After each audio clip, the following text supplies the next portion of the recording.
যে গোলাম মহিয়া আলোচনা করছিল, তো আমি একটু বিস্তারিত বলি। এহরাম বাঁধার পরে কারোর সাথে তর্ক বিতর্ক করা যাবে না, এক নম্বর কথা। কারণ আমরা গাড়িতে উঠবো, গাড়িতে সিট হলো 48টা থেকে 50টা, তবে ওইখানের গাড়ি বিমানের সিটের চেয়েও ভালো। মক্কা মদিনা বা সৌদি আরবের যে গাড়ি, বিমানের সিটের চেয়েও ভালো গাড়ি। বাংলাদেশে এরকম গাড়ি অ্যাভেলেবেল পাওয়াই যায় না, বুঝতে পেরেছেন? বাংলাদেশের সোহাগ পরিবহনে যারা উঠছেন, এই সোহাগ পরিবহনের চেয়েও ভালো সার্ভিস এবং ভালো গাড়ি।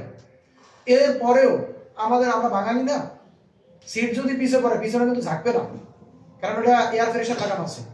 তারপরেও কোনো কারণে যদি আপনার সিটটা পিছনে হয়, আপনি সামনের জনকে বলবেন যে আমার এখানে সিট, এই তর্কটা করলেই আমরা এরকম শেষ। আমার কথা কি বুঝছেন? যদিও আমি সিট পেলাম দিয়ে দিব, কোনো কারণে একজন মিস করে আপনার চেয়ারে বসে পড়ছে, আপনি বলবেন আপনি আমার চেয়ারে বসছেন কেন, ওঠেন তাড়াতাড়ি। এই ঝগড়া করতে গেছেন আমাদের, ওমরা ওইখানেই শেষ। আপনাকে দম দিতে হবে, দম বোঝেন, কোরবানি করতে হবে। মানে এরকম অবস্থায় শরীয়ত বিরোধী কোনো কাজ করলেই দম দিতে হবে। কিছু বিষয় রেস্ট্রিকশন আছে যে কাজগুলো করা যাবে না।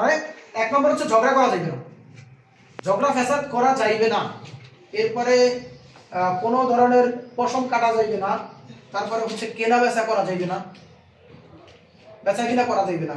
আপনি এহরাম বাঁধার পরে দেখবেন যে আমরা হোটেল থেকে যখন মক্কা থেকে যাচ্ছি, তখন 10 রিয়াল হিজাব বিক্রি করবে, এরপরে রুমাল পাইবেন 10 রিয়াল 15 রিয়ালে, এরকম কম টাকা অনেক জিনিস পাবেন।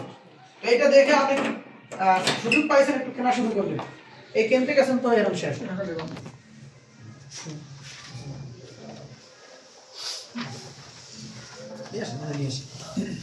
তো কেনাকাটা করতে গেছেন তো এরকম শেষ, এর কেনাকাটা করা যাবে না। এরপরে আমরা আপনাদেরকে আমাদের মতন করে সিট প্ল্যান দিব, ঠিক আছে?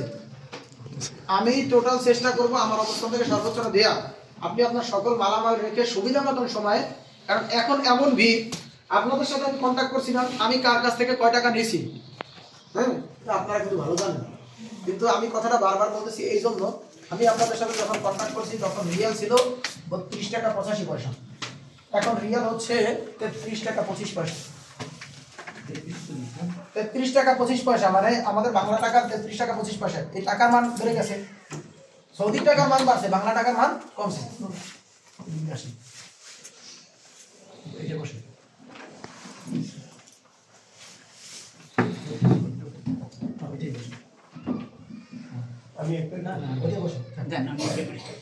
তো টাকার মান বেড়ে গেছে।